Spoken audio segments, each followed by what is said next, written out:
Gonna show you around under the hood really quick while the truck is somewhat taken apart, just so you can get a little bit better view. Alternator is here and power steering pump is here. Originally on this Mercedes motor they were reversed, those locations, but on the Toyota motor this is where they were. So I reversed them back to match the original Toyota location on the Toyota motor, so which is really nice because the alternator can have a unmodified, it's completely unmodified harness and clip there that goes into the alternator, so when the vehicle asks for juice, nothing's been changed or monkeyed with. Down here on the power steering pump, it is in the original location as the Toyota V6, which is really nice because I have unmodified power steering lines now. I literally just was able to screw the power steering line right back into place. Obviously this is where the intercooler sits. It's got a couple alternator belts, which is really nice in case one breaks. Both these belts have gone through their initial stretch period, and I've got enough adjustment here that I can take up any space that's stretched. Down here is my 10 micron goldenrod diesel scrubber filter. That's secondary, and it's on the pressure side of the lift pump, which is in keeping with the Mercedes design. And what that is around that filter is my oil cooler, and that just doubles as a fuel filter heater in case you're running some veg, or in the winter time you want to warm your fuel up. And then back here on the suction side of the lift pump, and it's a new Bosch lift pump, back here on the suction side is the original Mercedes screen filter. Up here is throttle cable, and I originally put this helper spring in here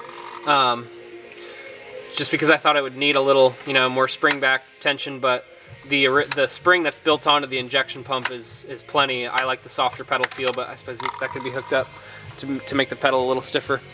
So over here we got K&N filter, and then the original Mercedes coolant expansion tank. Back there is my nice little duct tape lunchbox, which is the original wiring harness for the Toyota V6, and that is every clip, for every single harness in here, and that is all labeled with blue tape, everything where it went.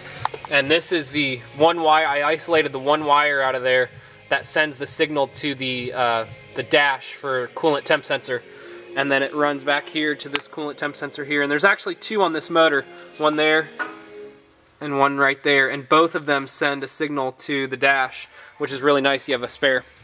I've got a little plate there for my AGR valve. Crankcase gases here run all the way back to the spare tire with 3/4 heater hose. I've got intact airbag sensors, boost line coming off the manifold right here, oil pressure line coming up right here for a mechanical oil pressure gauge, and then I've got the goldenrod filter head cap. I don't know if you can see it down there, but it's drilled and tapped for a fuel pressure gauge, mechanical fuel pressure gauge inside the cab too. Right here I've got a starting solenoid that is basically my glow plug relay hooked up to a big heavy duty push button switch, and that is ran with a big old 10 gauge wire to my battery. Down here I've got new Lemfurter OEM Lemfurter Mercedes-Benz engine mounts on the new engine mount locations. Here's a little bit different view of that oil cooler here wrapped around the spin-on filter.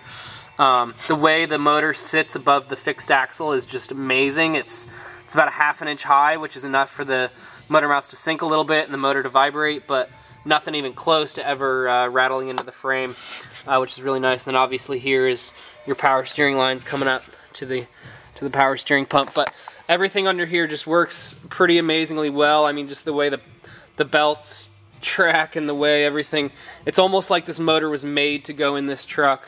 Just the way everything came together, and the cooling system, the way the cooling system happened. It was pretty amazing how it all worked out and came together. But that's kind of everything I can think of right now. I did a bunch of seals on the motor, like valve cover, valve stem seals, injection lift pump, rear main, oil pan. Almost every aluminum and copper crush washer was replaced. New thermostat belts, fuel lines, Bosch lift pump, all stuff like that. So it's ready to go. I'll do a couple more videos later on. Thanks.